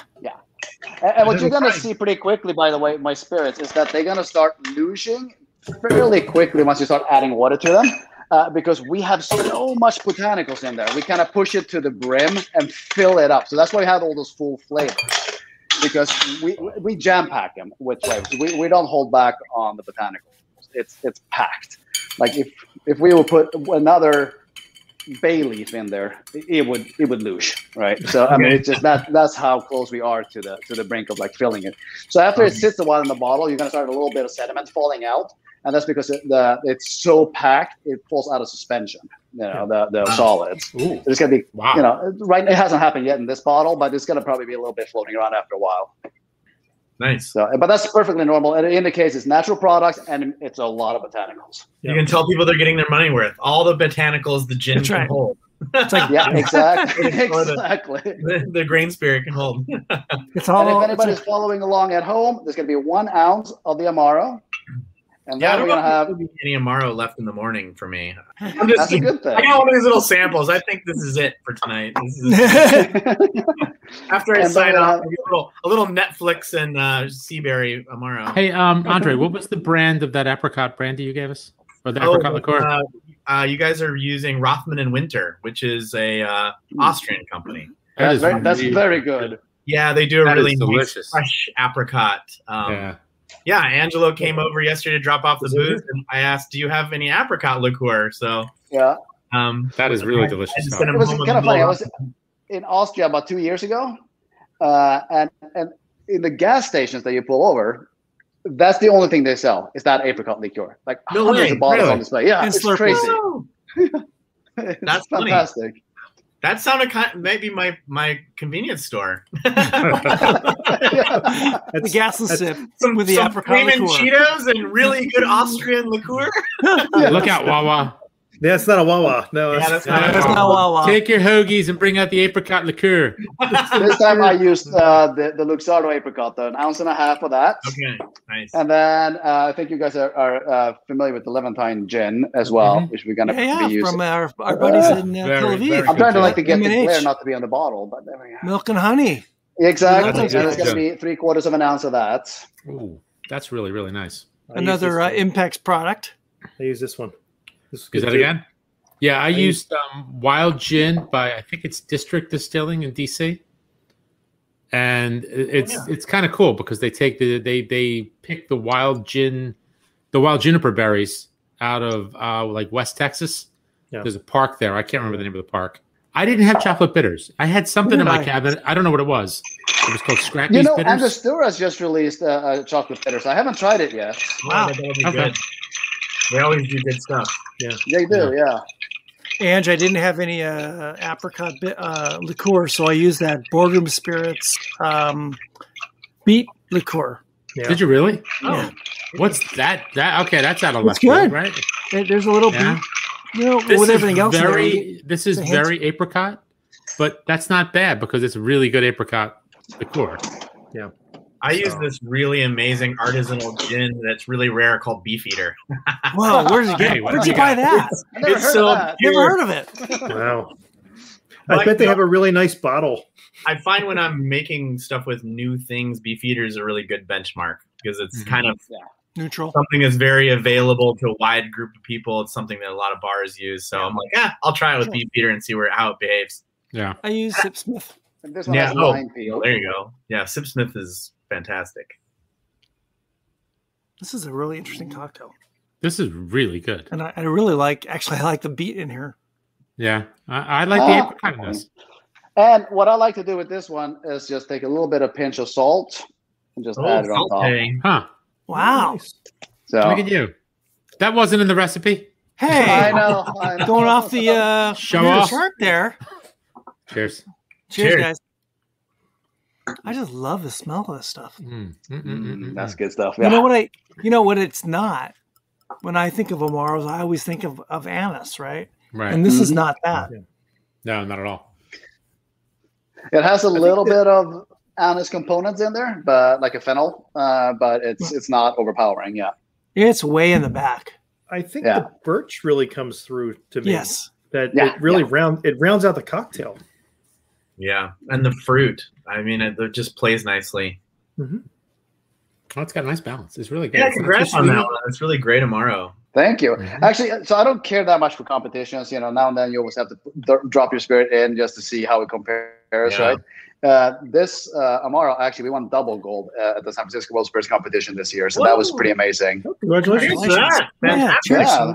When you're concocting and playing with ideas, are you thinking of cocktails and where this spirit's going to go to, or you're just thinking it on its own? Yeah, I'm like, dude, I like herbaceous stuff. I'm going to make something that I want to drink. Like, I want something that I can sit and sip and taste everything that goes into it. So that's a mindset that I go in with. And that's how I build it. And I build it until I like it on my palate. And then for whatever reason, if it's usable or not in cocktails, that's going to come later. That's not even, that's not part of the conversation. It's not part of the thought process. Sure. Andre, when I would think that's probably true of most cultures around the globe, that a local spirit initially is designed to drink on its own. The cocktail thing is secondary. Yeah, I would say so. I mean, I think it's just been in the last, it's probably been almost 10 years where people were really thinking of putting stuff in designing stuff for cocktails, like House of Ferrand certainly has been, at a forefront of that, making up stuff with David Wondrich from the past and some of that fun stuff, which actually they really have created a number of great products. It's one of those things where the greats make it look easy and then other people try to do it. There's a lot of brands that come out and like, hey, this is great in cocktails. But I feel like if it's not fundamentally sound on its own, it really is going to show over time and nobody's going to care about it eventually. Yeah. So, I mean, this is really Martin's doing it absolutely the right way, where you just have to make a product that's fantastic. And, you just don't know, what creativity people are going to come up with it later. Right. That's on them. Obviously, if it's user, I mean, I always feel like a great product eventually finds its home in the cocktail world in some way, I get a lot of liquors that are trying to be like, this is special for the cocktail market, and it works when it worked when it was gin and let's be high ABV, let's do Navy Strix gin that still tastes good because we need that for cocktails. That kind of stuff is fantastic. But a lot of the stuff, I think people saw that Ancho Race was really successful because it did something really unique. And then everyone in the market is like, well, I'm hibiscus. Well, I'm coffee. Well, I'm this. Well, I'm that. And some are great, but it's not the way to go, I wouldn't say. It's like you don't want to set out being in the cocktailer's arsenal. You're not doing it right. People should be able to enjoy it on their porch with an ice cube, right? Yeah, exactly. Yeah. It feels like many spirits all over the world start off like Martin's family, in great grandma's, kitchen. Yeah. And then somehow becomes the cultural spirit of the place, and it starts off you're drinking it after dinner, or you're drinking it on its own at a holiday time, and then it somehow migrates into something else, like a cocktail of some sort. And that's probably true of most spirits from that are from a place, from a specific part of the world. Right. Yeah, and I think this is what sets this. We'll just become an ad now for Geijer Spirits, right? He's a part. I'll take it. I didn't know Martin. I'm not paid by Martin. I don't know Martin, but I'll just say that coming on here and hearing that this is his grandmother's recipe. I mean, it's really quite rare in liquor these days, especially in the United States, which has gotten pretty cynical, and everybody's doing everything backwards, where they find some money and then they find a brand that they want, and then they find a look, and then they find an artist, and they find they're these they're Franken businesses. They're Franken. And, you cannot replace having sense memory from childhood drinking Glogg. I mean, you just can't. I have some, we all have childhood drinking Glogg. Well, yeah, probably. Yeah, right. Yeah. You can get arrested for that now. Yeah. Now they start you off with a non-alcoholic Glogg exists. Then you have light alcoholic. Then you have medium alcoholic, and you have high alcoholic. Training. This is your new business model. They actually rate them on the alcohol. It's a farm club, farm system. It's like weightlifting. You start with the 5-pound weight, you work to the 10-pound weight. Next thing you know, you're like in the Olympics as a powerlifter. It's the childhood medicinal purposes only. Do you I hope yes, I do. I hope that after this this session, you'll go back and make a Kinder Glogg. Oh, that's fun. Oh, Kinder. Don't get him started. Nope. He'll be selling to Montessori's before you know it. I have one across the street from my house. There you go. Gotta hook them early, right? Oh, Mom, I need a juice box. Mom, I need another juice box. Get me a juice box, Mom. First, I hook the moms, then you get the kids. You're going to be pushing out Sunny D as a box pretty soon. I can see Glogg everywhere. Sunny Glogg. Sunny Glogg. Well, I'm sure there's a version of Glogg all over the world, right? In most, especially in Scandinavia, but mostly European countries. Yeah. You got France had the Vinchard, Germany had Glühwein, England has mulled wine, Finland has Glöggi, Norway has Glögg, but it's spelled different. Yeah, so they all have the different versions. Those Finns. Those Finns. If you want to win, get a Finn. Right. Oh, that's racing. I'm sorry. What was Finland's cocktail scene like? Mostly vodka? Yeah, I don't know, actually. I assume, it's sit down and get blind drunk as quickly as possible. Sorry if I offend any Finns out there. No, me too. Yeah, I actually have a few Finnish Cards and friends letters. there. Cards and letters. Not the booze dancing. It really, I It feel wasn't me, man. It wasn't me. the closer you those get two. to the Russian orbit, the more the drinking style is to, put a really cold bottle on the table, put out Finish it. liver and some blueberries, and go for it. Yeah, there's actually a very Nordic Swedish cocktail. It's called Wolf Paw. Yeah. And it's essentially a glass of vodka with one lingonberry in it. That's not a cocktail. And no wolves were harmed in the making of that cocktail? No wolf came to harm. Isn't it weird that it feels like Russia, which is a huge, huge country, they're only known, maybe we just don't know enough, but it's just vodka, right? Yeah. We don't know about some other kind of interesting spirit that comes from Russia. I'm sure there are, but they probably have their own version of Glogg and, but you don't hear about those kinds of things. Yeah. Russia is vodka. Yeah. Right. And a lot of it. No, but it's kind of funny. Just going back to talking about making booze for cocktails or not. Like as I said, when I brought out the Glogg, right, I had no intention of that ever being consumed in any other way than warm by Swedish contingency, right? So the first time somebody even suggested tasting it not heated up, I almost fell backwards. I'm like, what are you talking about? I mean, you can't do that. This is a Glogg. How dare you? And then they started making cocktails with it. I'm like, what is this? And so clearly this is a very esoteric type spirit, right? So the bars that picked it up in the beginning, they were all like these really craft cocktail bars that wanted to explore and push the envelope a little bit. So I really got a crash course in flavors. And that's why I got intrigued with all the other spirits that I'm making that's up behind me. Because, I mean, that really launched me into this. I mean, I don't come from spirits, right? Yes, we had a family recipe, but we never had it as a business. We just cooked it for Christmases and drank it with family. Right. And all of a sudden I'm like, this whole new world of flavors is just opening up. And it's just been an amazing journey, really. And then, you do a homemade Amaro apricot cocktail with sea salt on it. It's like, well. Do you have other things on the drawing boards? Right now, I actually am holding off because we just released the Amaro it's a couple of months ago, and we're just building inventory at this point. It's because we're so small. The batches we're talking maybe 1,200 bottles at a time. So, wow. And when he says we, he means me. Yeah. Let's not forget that. So from it's always the royal we.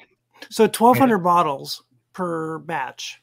Yeah. Do you see a difference between batch to batch? No. They're pretty consistent. Very consistent. I still, it doesn't matter how many pounds of botanicals I measure out. I still measure it out to the 10th of a gram. I follow the process exactly, right? So that's interesting. And it's scalable, I guess. So the proportions stay the same. Yes, from this size on out. Yes, in the beginning when you start doing it on a couple of bottles, and you do macerations, and then you move on to distillations, and then you scale it from a gallon to 500 gallon. That makes a difference. But at this level, it's linear, mostly linear, I should say. There's a few ingredients that you might want to adjust a little bit that has strong flavors. Yeah. Clove being one of them, right? Do you find it difficult to get consistency with the ingredients, like the botanicals and all that kind of stuff, or? Not really. We're blessed here in California to have access. We have this huge farmers market that's for restaurants that's right in South San Francisco, right? So all the fresh botanicals are always there. It's always the same vendor. And all the dried botanicals, I get it from the same store that has the same source. So so far I have not had an issue with variations. Okay, that's good. That Levantine Gin from Milk and Honey is from botanicals that are from a very old farmer's market in Tel Aviv. And it's been around forever. Folks come from all over to get get herbs and spices all over. It's amazing. Ange and I reviewed that a while back. That's very good. We really liked it in cocktails. On its own, it was good on its own. Yeah, I liked it in the gin and tonic that we had too, didn't I? I thought it kind of disappeared in the gin and tonic. Our pal, was it Battle Tal? of the Hosts? Our pal Tal even said this is a gin made for whiskey drinkers. He did say that. Yeah. So, and I agree. I think it kind of gets lost in a gin and tonic. You know, maybe it's more for like a citrusy kind of drink, or maybe drink it straight. Yeah. Or like a Collins or something like that. It's interesting how gin has become this thing. Or right? this. Yeah. Right. Yeah. Gin has become this thing on its own. Much like these liqueurs. Gin is almost like a liqueur, right? In a lot of ways, because you've got all these flavors going on, and everyone can make it whatever the way they want to make it, depending on where they are. No two gins is exactly the same, aside from the big brands, which are kind of the same. But after that, it's very regional. Aside from the juniper, which is kind of part of the DNA. That's what makes it a gin, right? Right. But after that, it doesn't matter. Yeah. But after that, it doesn't matter. You can do whatever you want. From the botanist with their whatever 20-something botanicals from Isla to wherever. Whatever they're doing in Mahon or in Spain or in Levantine Gin, it feels almost like a regional liqueur in a lot of ways. Yeah, it's fun. Minus the sugar. Certainly put their stamp on it. Oh yeah, totally. Yep. Our good friend with his owl. Oh yes. There's a gentleman in. Is he in Scotland? He's in Scotland, right? Scotland. He's in Scotland. He's in Scotland, outside of Edinburgh. Hamish. Right? Hamish. Yeah. Yeah, Hamish. He's got a what's his company's called? Well, it's the herbal gins in the United States, and it's the botanical gin in England, I think. Everywhere else. Yeah, and he lives on a large plot, basically a farm, where he's growing everything. He grows all kinds of things, and he's taking all of these things and making gin. Yeah, and that's fun. It's roses, it's all kinds of flowers, all kinds of things. And the only thing he didn't have was the juniper. Right. He was bringing that in because that hasn't grown enough that he has that yet. But all the other botanicals are on his farm, and it's amazing to taste what he rolls out there because it's so different. Even though it's gin, it's just different. And like Mike said, this guy Hamish is crazy, not crazy, good crazy. He's got a pet owl, and the owl just flies around in his house. I think the word is eccentric. Maybe eccentric, yes, and also part of the Impex. And part of the Impex. He is. World I'm going to do a co-event with him, and I haven't met him yet. Oh, that's awesome. Oh my God, you guys together would be crazy. Yeah. I would say he's beyond eccentric. He might be bordering on quite crazy. mad. Mad, I tell you. You'll get along with him, Martin, because his Wi-Fi is not very good. You know what's interesting? And aren't you right outside of Silicon Valley? Yeah, Martin. I am, and I restarted the router right before this, and I have cable. Can't you have Tim Cook come over? Larry Ellison? I'll give him a call after this. Yeah. Call those guys and bring them over and, Make him a cocktail. Have him fix everything for you. Well, no, wait. Let him fix everything, then give him a cocktail. But I got to say this last Speaking cocktail I think is my favorite. I think Which this one? is my favorite cocktail. The third one? The third one. Yeah, was really good. They are both they're all really good. The third one, though, just has it mellows really nice over ice. Yeah. Like as the ice melts, it just gets a really nice mellowness to it. I love it's also the most complex cocktail that has the most things going into it, right? It has, and especially I know not all of you use the chocolate bitters, but that gives a depth to it. But the Amaro starts off with a lot of botanicals in the gin. Apricot is a really nice addition to it. Becomes a little more fruity. I love it. I mean, I'm making my way through my little sample bottle of Amaro here. I think I need to hook you up with a new bottle, huh? I just keep adding a little bit to the cocktail. I can see Andr going crazy trying to, come up with something wacky with that stuff.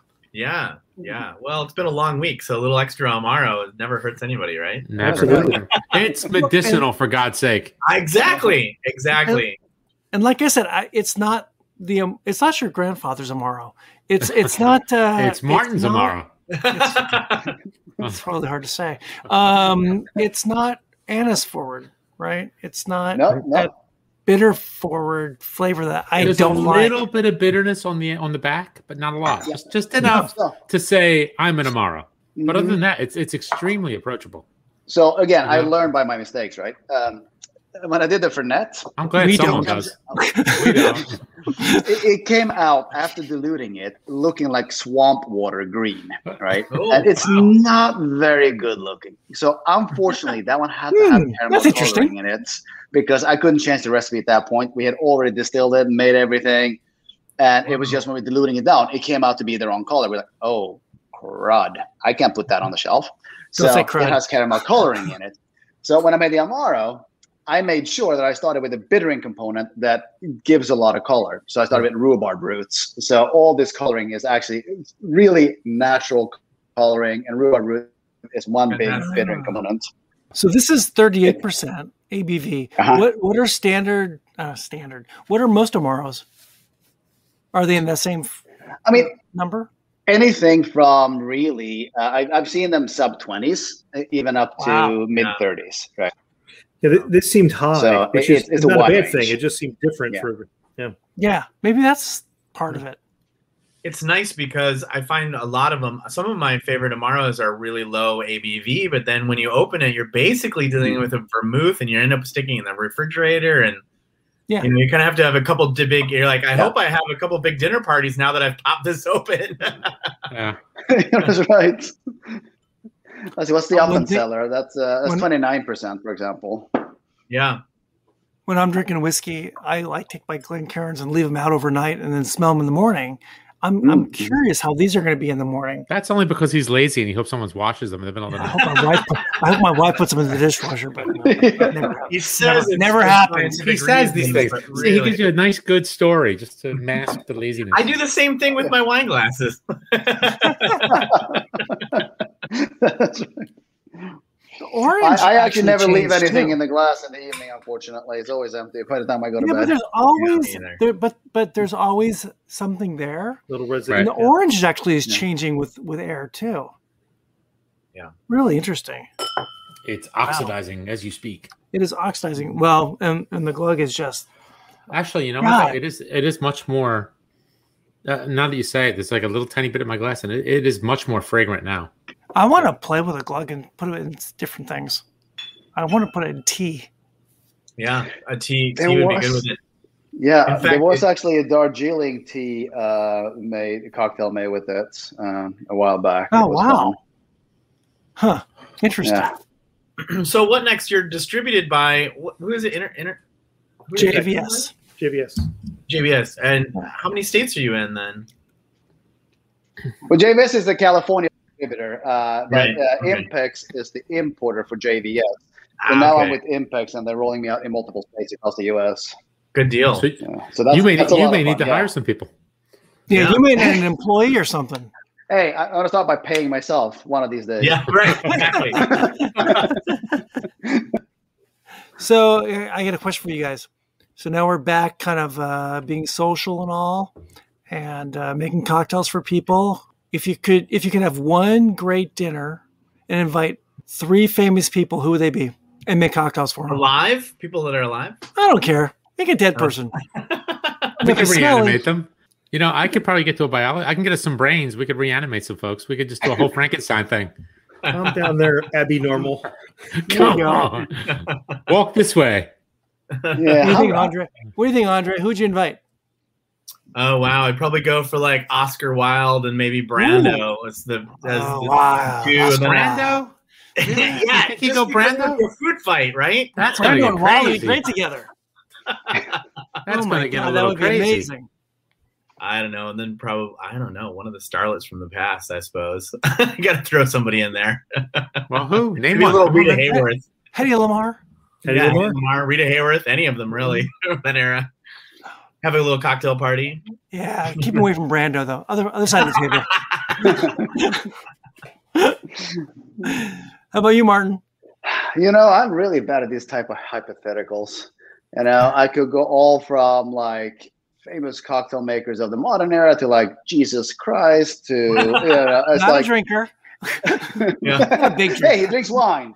He was a winemaker. He was a winemaker. He can turn water into anything. I like all the California stuff. That's right. I don't really know. I don't have a dream team, to be honest. So I'm like, I am really bad at those kind of things. Well, I'm just glad that we can think about having people over again. And, and kind of socializing. So wait, you posed the question. So you obviously have some people in mind. What do you got, Aaron? Yeah. There you go. Well, hard for me not to say Groucho Marx, of course, right? Oh, yeah. Groucho is my spirit warrior. Spirit animal. Yeah, totally. I don't know. Bill Murray would be kind of fun. Bill Murray would be fun. Oh, Bill Murray's a classic, actually. And maybe Bill with Sigourney Weaver at the same table. Whoa. That would be fun. Hell, there you go. That would be interesting. Here's my With 3. Groucho Marx, you're gonna have a crazy time too. I'll send Brando over afterwards. You guys didn't know that Bill Murray got arrested for drunk driving a golf cart downtown Stockholm. What? What? Oh, Bill. Oh, Bill. A couple of years ago now. He's coming on next week. Was he later? I think he was in a robe. I can't tell if Mike is frozen. No, Mike's not frozen. No, Mike, you're muted. You're muted, Mike. We have a friend who's a cocktail or a whiskey writer in New York, Susanna Skyver Barton, formerly from Whiskey Advocate, and I believe. Do you know Martin? She was at a bar in Brooklyn. Was a few years ago when Bill Murray came in and just kind of got behind the bar and started pouring. Yeah, his son was bartending or owned part of a bar in Brooklyn. Something like that. Yeah. He just came in and started, I believe that's the story, right, Ange? Wasn't that? Yeah, that's Susanna was there. And Crazy Bill was like, sloshing together drinks that weren't really well crafted. They were the unwell crafted. Who cares? Imagine. I can have world's worst cocktail by Bill Murray. Pouring whiskey. That's right. Hey, gin, whatever. Whiskey, whatever. We don't have whiskey. Pour you a glass of like old granddad and say, "Hey, there's a Manhattan for you." Suntory fun time. Mike, who's your 3, Mike? My 3? Oh, I don't know. You don't know? Come on. You got to get a guy who's like a real drinker. So you get like FDR, Winston Churchill, FDR, FDR, or Teddy Roosevelt. Yeah, those guys were known to throw them back. Oh, Teddy Roosevelt would be fun to have dinner with. Maybe fun, just telling stories. You got to go with like John Barrymore, one of those old time Hollywood guys, just known for being drunks, which not in a bad way. They're just fun. Pretty much grab anybody pre World War II Hollywood, and you'll have really good lush. I got to go with Andres. You got to get a little eye candy. You got to get an old starlet. So sure, Hedy Lamarr, anyone, Dorothy Lamour, anybody would answer the phone. Anybody at all. Why not? That's funny. We had we did a conversation with what's our rum guy? What's our rum? Oh, Mitch and Dawn. Mitch, what's Mitch's Mitch Wilson name? And Dawn Davies. Yeah, from also a Impex. Part of the Impex family. From the Black Top guys. The Black Top guys, yeah. And he had this long story about how Churchill wasn't actually a big drinker, right? Yeah. It was all for show. That's good show. Never finished a drink, right? They always say that Dean wasn't actually drunk, although I think he actually was drunk. The Dean Martin thing is he had apple juice on the stage. He might have had drinks other times, but apple juice on stage. And Sinatra was drinking Jack Daniels, but was he really? And then Jack Daniels went and pushed out a Sinatra version. Sinatra version with the JD on it or something, right? Yeah. Yeah, because that's what Jack. Sinatra would be a fun guy, though. That could be. Sinatra would be really fun. Yeah. Oh, totally. Angela, who are your 3? Well, my 3, I think they got to be great storytellers or just people that I've heard in interviews. So I like Clooney, Cranston, and Kate Winslet. Because the good ones. I've heard them in interviews, and they are fantastic. I think they would be great guests. I think they'd be fun. They could just run the show, just tell stories, and just have a good time. Clooney would bring us tequila, and Cranston would bring us mezcal. Right, and Kate Winslet doesn't matter. Kate doesn't need to bring anything. She'd bring a hoagie. She could bring some hoagies from Wawa.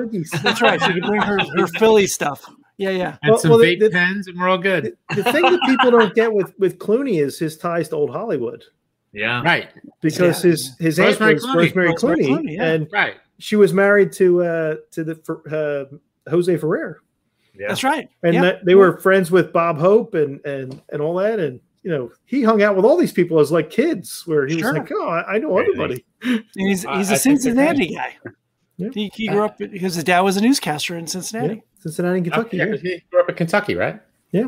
Oh, Kentucky. Yeah, on the border. Northern Kentucky. Yeah. Right. He should be making a whiskey then. He might. That'll be next. Well, he can now because he sold that. What's it called? Casamigos? Yeah. For Yeah, like but now he's got that money to make a $4 whiskey. trillion That's or right. something like that. Yeah. Something like that. I think it was just $1 billion, but who's counting? Whatever. Just $1 billion. Martin, you Celebrity still be so booze. lucky. Yeah. Yeah, no kidding. What's $1 billion? Hey, you know who says? friends? You know who says just $1 billion? Billionaires. That's Yeah. right. It's so true. Trillionaires. Tres Comas. Damn it. Hate them. Hate Mhm. them. Did you guys ever watch Them in there. Silicon Valley, the show? What's that?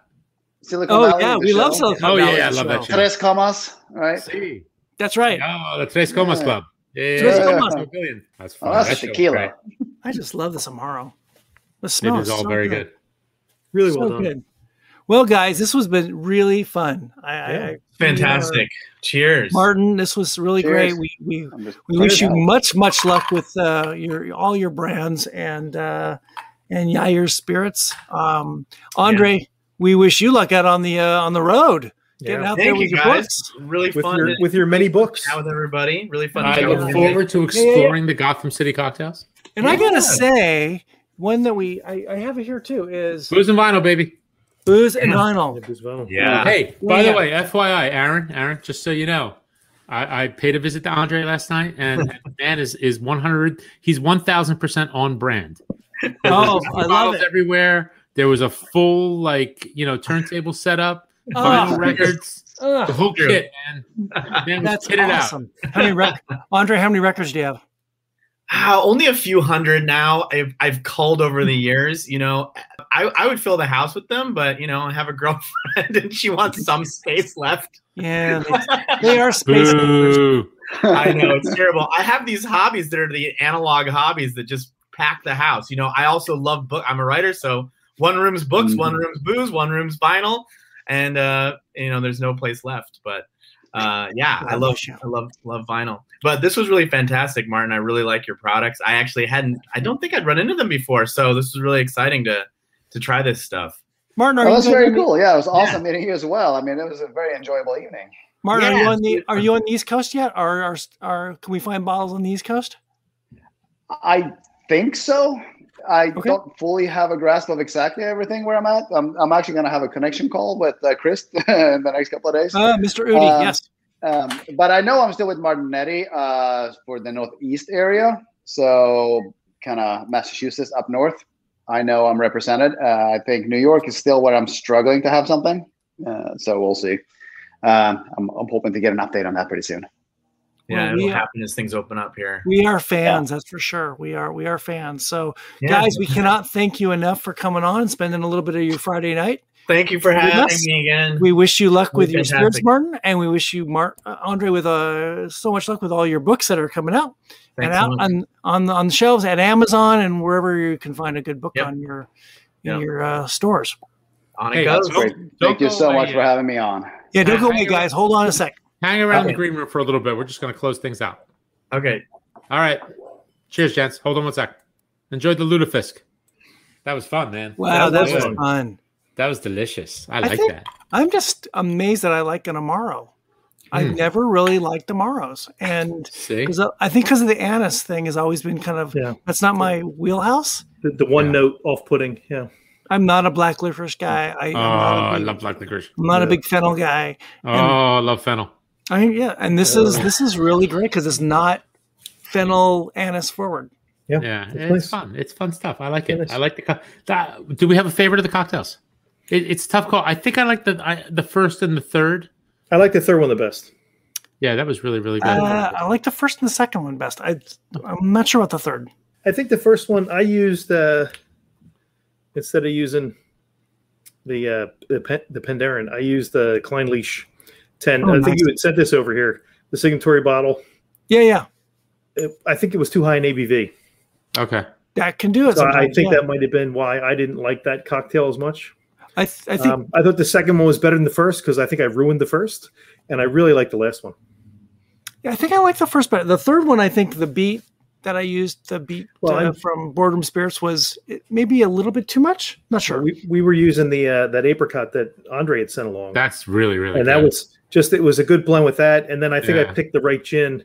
I used that the Matsui gin, also from JVS, and I think it really worked out. Yeah, and we should mention again our friends at Impex JVS, Impex Beverages, and thank you again for turning us on to Martin and sending us some samples. Really good stuff, and we are. And they really comb the globe for quality cocktails and quality cocktail ingredients and quality standalone ingredients, and they keep finding stuff that I don't know people would find on their own.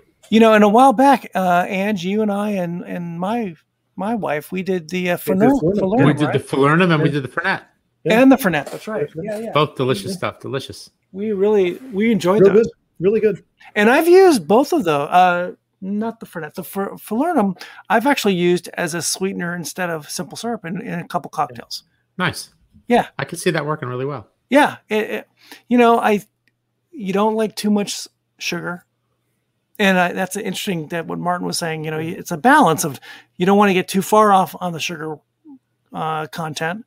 You got to have some though. And if it gets that happy point, you really can use it as a substitute in other drinks for simple syrups and vermouths. For simple syrup where you don't want so much sugar and you want the flavor and not just the sugar, because it's got enough sweetness, but then it brings something else to the equation. Yeah. Wow, that was really fun. Really fun. Cool. Can't think of that's enough. We got some credits. Run them. Yeah, you want to close this thing out? Yeah. Shut it down. We're done. Fun. We thank everyone for watching Booze Dancing TV. Thanks for joining us tonight. Have a great, great, great summer. We'll be back with something fun in a few weeks, probably. Or cool. Not. All right, man. Let's roll these credits. Or not. Or not. Oh, hush.